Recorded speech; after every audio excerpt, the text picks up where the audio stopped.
The question is how does the cash flow position affect the capital structure of the company. तो अगर हम बात करें cash flow position की, तो जब भी कंपनी अपना कैपिटल स्ट्रक्चर को डिसाइड करती है उस टाइम पे कंपनी को अपना फ्यूचर कैश फ्लो पोजिशन भी ध्यान में रखना चाहिए, बिकॉज किसी भी कंपनी के लिए जो कैश का इनफ्लो है ये जरूरी है ताकि वो अपने फिक्स्ड कैश पेमेंट ऑब्लिगेशंस को पूरा कर सके, राइट।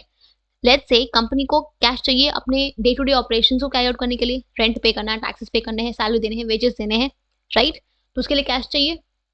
प्लस अगर कोई इन्वेस्टमेंट करना है फिक्स एसेट्स में तो उसके लिए कैश चाहिए, राइट। प्लस आपको अगर अपने डेट सर्विसेज आपने ली है तो उसके में जो भी कमिटमेंट्स आपने करी है इंटरेस्ट पेमेंट की, आपको वो भी पूरा करना है, राइट। तो उसके लिए आपको कैश चाहिए। तो यहाँ पे कैश का इनफ्लो कंपनी के लिए इंपॉर्टेंट है, राइट।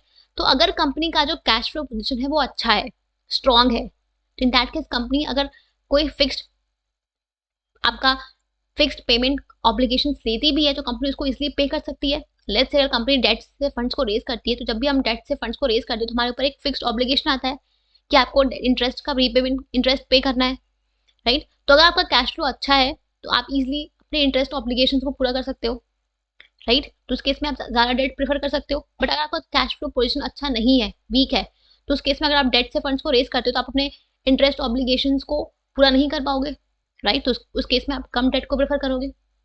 सो यहाँ पे जो आपका कैश फ्लो पोजीशन है ये आपके कैपिटल स्ट्रक्चर की चॉइस को अफेक्ट करता है, ठीक है।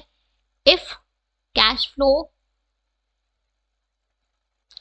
Is strong then more debt should be preferred, but if cash flow is weak then less debt or say more equity should be preferred, right।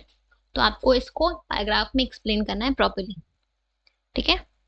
तो यहाँ पे this is how the cash flow position affect the choice of capital structure of the company, ठीक है।